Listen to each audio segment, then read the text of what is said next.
What's going on, peeps? I hope you all are having an absolutely fantastic day and that you are as happy as you could ever be. If you're not, once you do something for me, just put your shoulders back like this, right? Put your shoulders back like this and just smile. Just smile. Because you know what? It's very hard to have a bad day when you're smiling all the time, even if it's a fake smile. You know what they always say? You got to fake it till you make it. So even if you have a fake smile, hold your shoulders back and just smile. I promise you, do that for the rest of the day. You'll have a fantastic one. So while Tulsi was back in California, in Malibu, she was asked a question by a supporter of hers who was a victim of the 2016 election rigging that we all saw take place at the hands of the Democratic National Committee and the Democratic Party overall. He asked a question that I thought was pretty simple, pretty straightforward, and honestly was a question that Tulsi has answered in the past. So I was kind of expecting something along those same lines, except there was one factor that I was not calculating, which was a Democratic Party leader literally stepping in to cut her off, or cut him off and her off when it was time for her to answer the question. Take a look. Thank you. Hi, Tulsi. Hi. So I wanted to ask you, I shared a video a week and a half ago on Twitter that went viral, and you were asked about being smeared, and you mentioned that most of the smears were from fellow Democrats. And, you know, a lot of us leftists, we felt cheated in the 2016 primaries with Bernie Sanders. Because, there was rampant election fraud and voter disenfranchisement, and clearly, you know, yeah, it's really raw for us, and we're afraid that it's going to happen again this next year. So, will you stand up for us if that happens? Will you be our voice? Will you stand up to the Democratic Party? Yeah.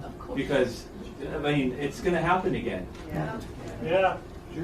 I know you can't say much. I know you have look. design and stuff. You can't like. No. Look, Let me interrupt. I want to sure. add something to that.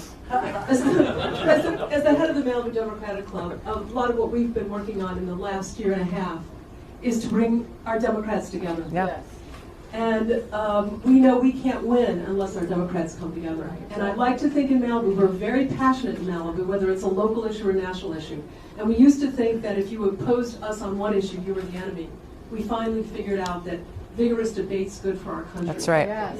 So now the Democratic Club, we like to think, is a tent under which all Democrats are welcome and respected, including vigorous debate. My question for you, which I'll add on to that, is how, we know the fight that went on with Bernie and the Hillary supporters, how would you help Democrats come together this time? So you can answer both questions at the same time. Sure. By coming together around the issues that we care about. You know, we are seeing in this country far too much divisiveness, too much tribalism, with people sitting in one corner going against those sitting in another corner, whether it be based on political differences, religious differences, ideological differences, racial differences. The issues that we're talking about affect us all. I don't know what that was. That appropriate? Is that generally how these things go? I've been to a lot of different meetings. I've been to a lot of different rallies. I've been to a lot of different town halls. I've never seen anything like that before. I think his question was warranted.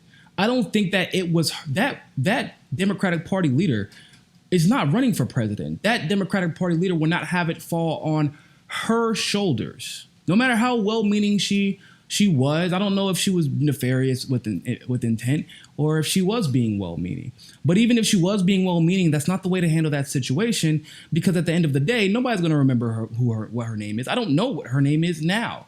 When that time comes and Tulsi is faced with the reality that she or Bernie Sanders may be cheated in 2020, then Tulsi is going to have to make the decision on how to move forward in that regard. Not this random Democratic Party leader from Malibu.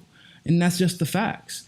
Now, what was even more troubling than her action was her comments about that particular situation. And then the subsequent question she asked Tulsi.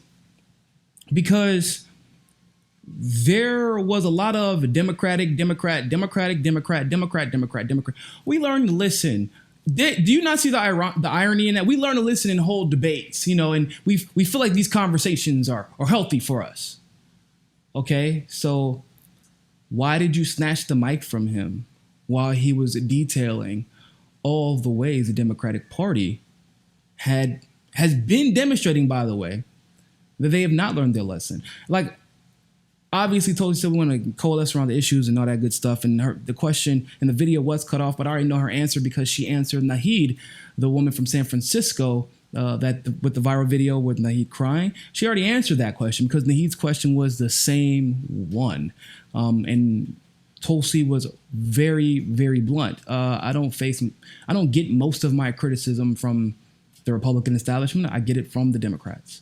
And how she was going to fight for us, regardless of the labels of the parties, regardless of the labels of the individual. She's going to fight for us, the people. So I already knew what her answer was, but I find it ironic that this woman doesn't see the irony in her assertions, right? She's like, the Democratic Party has learned to listen. Whenever a person disagrees with us on an issue, we don't take it personally anymore. We actually believe that it helps our democracy and helps strengthen the Democratic Party and blah, blah, blah, blah, blah, blah, blah, blah. Yeah. The thing about that is, I would have loved to see that woman's question be framed around the fact that Tulsi is literally a victim of everything that this woman has claimed to be untrue. Like, oh, we've learned from this. This isn't a thing anymore. What that guy said, what that supporter said of Tulsi, that isn't a thing anymore. We've learned from our mistakes. We don't demonize people for disagreeing with us if they're part of the party. Except for that's exactly what's happening to Tulsi Gabbard. Tulsi Gabbard. Pronounce her name correctly, everybody. She doesn't really mind either way, it seems, but just out of professional courtesy, her last name is Gabbard. Do you not see the irony in that? And then, once again, I don't know if this lady was asking this out of malice, but the unfortunate truth for her is that it was completely ignorant of the circumstances surrounding this election when it comes to Tulsi Gabbard thus far. How dare you ask her how she plans on unifying the party when the party has done everything but coalesce around these policies that Tulsi Gabbard introduced? Even if you disagree with foreign policy, right? Even if you disagree with her foreign policy. And that's not okay because her foreign policy is impeccable. Even if you disagree with that, how do you disagree with election integrity? How is that not being ran across every single news website, television station? Like, there should be a line. Foreign policy, election integrity, Securing American Elections Act. Will the Senate vote for this? Will the president veto this? How will the Democrats coalesce around this? This can make sure that we take back the House in 2020. This can make sure we take back the Senate in 2020.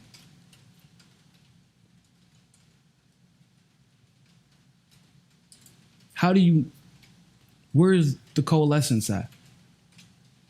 How dare you ask her how to unify behind a party when the party has yet to unify behind the very basic ideology, the very basic ideals that Tulsi Gabbard has put forth? Has the party coalesced around the Off Act? As another example, we'll leave it, like I said, we'll leave the foreign policy out of it. Let's talk about the domestic. Did they disagree with the most aggressive climate change and environmental legislation in history? Did they disagree with that for some reason? I'm curious. So before you have the unmitigated gall and the audacity to ask Tulsi how she's going to unify behind a party that attacks her more than the Republican Party attacks her, maybe you should keep your party in check. Because there has been no unity. Even if we're not talking about Tulsi, The party at this very moment is trying to unify behind Joe Biden, who is openly and actively against Medicare for all, is trying to seek this so-called invisible middle ground on climate change, like the world isn't on fire right now. Has openly said that if a bundler gives me $250,000, it's human nature to invite them into our office. What's that guy's name who donated to TYT? Who donated the $20 million to TYT? He was the largest donor for the Obama campaign. Katzenberg, that's his name, Katzenberg. This man had unlimited, unprecedented access to Barack Obama, and would clearly have unprecedented access to Joe Biden as well, because I'm sure that he is propping up his campaign, amongst other. Like, so that wasn't hype. That wasn't metaphorical. That wasn't like a hypothetical. This is like this is what's going to happen. Somebody gives me a lot of money. I'll let them to my office. I'll let them control my policy, and I'll do what they tell me to do. That's human nature. They're not bad guys. That's Joe Biden. Why wouldn't you ask, well, how can the Democratic Party better serve you and the progressives when it comes to unifying behind the policies that will help not only the Democratic Party, but all of us? Matter of fact, why isn't the question, well, how can the Democratic Party best serve the 40% of independents around the country in 35 open or semi-open primary states? I mean, is that not important? Because at the end of the day, make no mistake about it, Bernie Sanders and Tulsi Gabbard are going to run table on the open primary states, many of which you need absolutely to win the general election. So why aren't you asking how to better serve the two candidates who have been smeared, been shortchanged in the polls and with their coverage, who have been lied about multiple times over? Why aren't you asking how to better serve the two candidates who have the most intersectional support?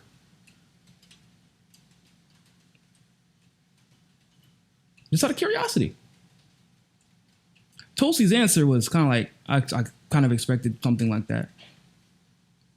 And it's funny because it looks like this woman was like, oh no, I gotta take that mic. I'm not trying to have another viral video. I'm not trying to have another viral video where I'm sitting right beside all of it happening right now, and I'm gonna have my face plastered all over the internet like, because this young man brought up very brilliant points that we've heard brought up before, points that Tulsi has answered before. And I'm sure she's focused on the now rather than the when, because we don't want to. I mean, it's a possibility, right? It's a very, very real possibility. But I don't think she wants to speak that into existence, because who you speak, it's the law of attraction, right? You speak something into existence, it's bound to happen. We don't want to perceive it as an inevitability. So we want to try to fight to make sure that that doesn't happen and keep bringing attention to it. But what this woman did was try to shut down a conversation before it had even got started. That question was not for her, because she is clearly part of that Democratic Party machine. We didn't ask how you've given some shallow attempts to improve the image of the Democratic Party in regards to unity. We wanted to know what Tulsi was going to do in the event that those calls and pleas for unity were ultimately superseded by your calls and pleas to fall in line with the establishment. That's what we wanted to know. So I would love to know your thoughts and comments about this. Do you think that that woman, whatever her name may be, was wrong for doing what she did and cutting off Tulsi and taking the mic away from that young man? Like, share, make sure you still subscribe, leave a comment below. Remember, more than anything else, people, find your balance. Peace. Thanks for watching that segment of Mi Casa es Su Casa. Make sure you follow us on Twitter, on Facebook, on Roku TV, and on JustNForm.com. Also, You can make sure that you're subscribed to the channel by going to the subscribe button, pressing it, and hitting that notification bell to get all of our notifications. And of course, you can help us reach our goal of 500 patrons on Patreon by supporting the show by donating as little as $1. You can click on the link in the description below for that. And remember, more than anything else, find your balance. Peace.